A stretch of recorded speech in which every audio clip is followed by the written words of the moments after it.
और आपको बता दें कि इन खबरों पर प्रतिक्रिया देते हुए भारत सरकार ने कहा है कि अगर ये आरोप सच है तो निश्चित रूप से ये बेहद चिंताजनक विषय है और ऐसे रासायनिक हथियारों का खात्मा होना चाहिए।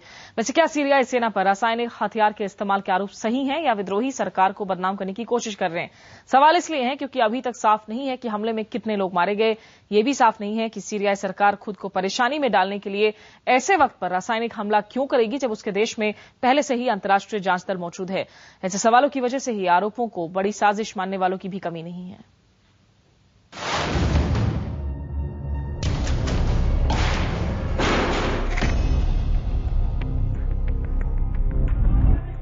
तस्वीरें इतनी खौफनाक हैं कि देखने वालों के होश फाख्ता हो गए। विरोधी गुट सीरिया राष्ट्रीय गठबंधन ने रासायनिक हमले में 1300 लोगों के मरने का आरोप लगाया। अल अरेबिया चैनल ने फ्री सीरियन आर्मी के हवाले से 1188 लोगों के मरने की खबर दी।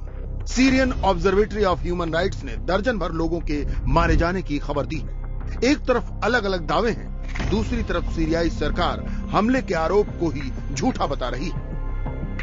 सीरियाई सरकार और जनता इस झूठ को अच्छी तरह से समझती है। आरोप अंतर्राष्ट्रीय जांच कमेटी को उसका काम करने से रोकने की और उसकी जांच को प्रभावित करने की कोशिश है। 19 मार्च 2013, 5 महीने पहले सीरिया के अलेप्पो में कथित जहरीली गैस हमले की तस्वीरें भी दिल दहला देने वाली थी। ऐसे हमलों के आरोपों की जांच के लिए ही सीरिया में संयुक्त राष्ट्र का 20 सदस्यीय जांच दल मौजूद है। लिहाजा सवाल उठ रहे हैं कि अंतर्राष्ट्रीय जांच दल की मौजूदगी में सीरिया रासायनिक हमले का जोखिम कैसे उठा सकता है, जबकि हमले की जगह राजधानी का बाहरी इलाका है जहां दबाव में जांच दल को ले जाना पड़ सकता है। अमेरिका समेत तमाम देशों ने दबाव बनाना शुरू भी कर दिया है। Given the reports that we've seen overnight about what may or may not have taken place in Syria, we think it's important for that investigative team to be given access to that area. इन तस्वीरों के सामने आने के बाद Syria के दौरे पर गए संयुक्त राष्ट्र जांच दल ने आरोपों को शक पैदा करने वाला बताया है। एक इंटरव्यू में जांच दल के मुखिया ने कहा है कि अगर जरूरत पड़ी तो वो हमले की जगह भी जाएंगे। We're asking for an emergency meeting for the United Nations and its Security Council, and to come up with a resolution, a binding resolution for the regime to stop its military operations against innocent civilians. पश्चिमी देशों में माना जाता है कि Syria के पास रासायनिक हथियारों का दुनिया का सबसे बड़ा जखीरा है।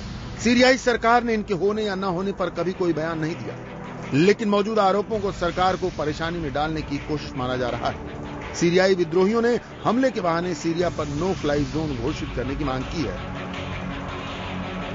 Professor Erkki Sellström and his team are currently in the Syrian Arab Republic to investigate the alleged use of chemical weapons reported by the government of Syria.